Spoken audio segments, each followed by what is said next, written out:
प्यारे बच्चों, कक्षा 6 में आज हम अध्याय 14 प्रायोगिक ज्यामिति से संबंधित बहुविकल्पीय प्रश्न करेंगे, वस्तुनिष्ठ प्रश्न करेंगे। देखिए प्रश्न नंबर 1 को एक बार देख लेते हैं ध्यान से। प्रश्न नंबर 1 में क्या कह रखा है कि डिवाइडर के कितने नुकीले सिरे होते हैं। हमारे पास एक डिवाइडर होती है ज्योमेट्री बॉक्स में, उसके कितने नुकीले सिरे होते हैं? 2 नुकीले सिरे होते हैं। बिल्कुल सही कहा, 2 इसका सही उत्तर है। दूसरे प्रश्न को देखिए कि कोण मापक जिसे हम चांदे के नाम से जानते हैं, यह किस काम आता है? किस काम आता है जो चांदा होता है हमारा? पहला दे रखा है रेखा खींचने के। रेखा तो हम किससे खींचते हैं? स्केल से खींचते हैं ना, कोण मापक से नहीं। दूसरा, कोण के 2 भाग करने के लिए कोण के 2 भाग भी हम इसके साथ नहीं करते हैं। तीसरा है कोणों को खींचना और मापना। कोणों को खींचते भी हैं इसके द्वारा और मापते भी हैं, और इसमें अकेला कोण मापना दे रखा है। कोण मापने के काम तो आता है, लेकिन ये ज़्यादा सटीक है कि कोणों को खींचना एवं मापना। इसका आंसर क्या होगा? ग होगा, कोणों को खींचना एवं मापना। प्रश्न नंबर 3 को देखिए कि एक सेट स्क्वायर में कोण होते हैं।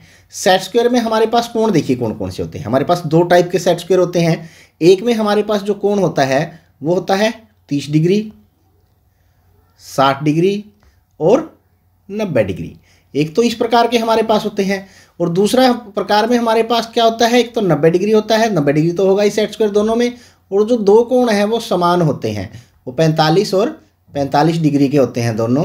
तो ये 2 प्रकार के सेट स्क्वायर हैं। तो इसमें से देखिए 30, 60, 90 सिर्फ यही दे रखा है एक, ये सही उत्तर है। ये 30, 45, 90 नहीं है, 60, 45, 90 नहीं है, या 45, 60, 90 नहीं है। तो पहला इसका आंसर ये सही है। चौथे प्रश्न में देखिए कि 1 सेंटीमीटर में मिलीमीटर होते हैं। 1 सेंटीमीटर में कितने मिलीमीटर होते हैं?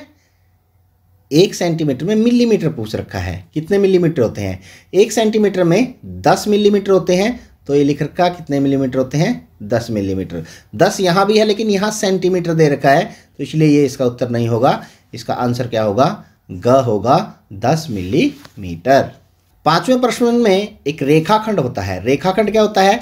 2 बिंदुओं के बीच की कम से कम दूरी, 2 बिंदुओं की अधिक दूरी, 3 बिंदुओं की न्यूनतम दूरी, 2 बिंदुओं के बीच अनंत दूरी। रेखाखंड हमारे पास क्या होता है, हम जब 2 कोई भी बिंदु लेते हैं इस प्रकार, उनके बीच की कम से कम दूरी होती है। देखो 2 बिंदुओं में कम से कम ऐसे पहुंच गए, नहीं तो इस बिंदु तक हम ऐसे करके ही पहुंच सकते थे। ये कम से कम दूरी नहीं है ना, तो ये तो रेखाखंड हमारे पास नहीं है, यही होगा। तो रेखाखंड क्या होता है? क में 2 बिंदुओं के बीच कम से कम दूरी। प्रश्न नंबर 6 इसके अंदर गलत अंकित था, तो हम प्रश्न नंबर 7 को लेते हैं। जो ये चिन्ह आपको दिखाई दे रहा है, ये वाला दिख रहा है ना, इसे कहते हैं, क्या कहते हैं? किसका है ये? रेखा का है, सरल रेखा का है, किरण का है, या रेखाखंड का है? किसका है ये? जब एक बिंदु से स्टार्ट होकर ये और एक तरफ अनंत जा रहे हैं, वो हमारे पास क्या होती है? किरण होती है। ग इसका सही उत्तर है। 8वें प्रश्न को देख लिए, इसे क्या कहते हैं? ये जो ये आकृति दिखाई दे रही है, देखो पहले वाली आकृति हमारे पास किरण आई थी। अब देखो ये एक बिंदु से और इस बिंदु तक इसकी निम्नतम दूरी है, तो क्या बोलते हैं? अभी हमने किया था, बिल्कुल सही, आपका जवाब बिल्कुल सही है। क्या बोलते हैं? रेखाखंड बोलते हैं। इसके 2 अंत बिंदु होते हैं। 9वें प्रश्न को देखिए। 9वें प्रश्न में जो ये आकृति दे रखी है, इसे क्या कहते हैं? देखो 2 किरणों के बीच में ये क्या बनता है हमारे पास? बिल्कुल सही कहा, क्या बनता है? कोण बनता है। तो इसे क्या कहेंगे? कोण हम कहेंगे। ठीक है।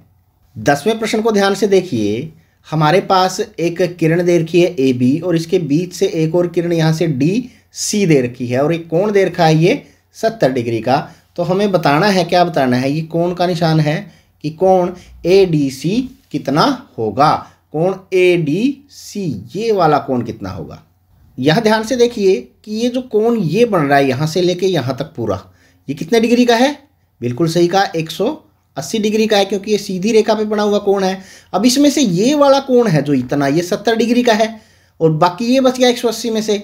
तो 180 में से यदि हम 70 डिग्री घटाएंगे तो हमारे पास क्या बच जाएगा? ये कोण बच जाएगा, ये वाला।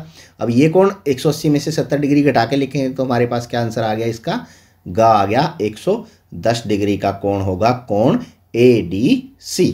तो ये हमारे पास इस अध्याय से संबंधित 9 प्रश्न थे। आशा है आपको अच्छे से समझ में आ गए होंगे। इससे संबंधित वस्तुनिष्ठ प्रश्न कुछ और बचे हैं जो हम अगली वीडियो में करेंगे। उनको देखने के लिए हमारे साथ बने रहें। तब तक के लिए बाय बाय।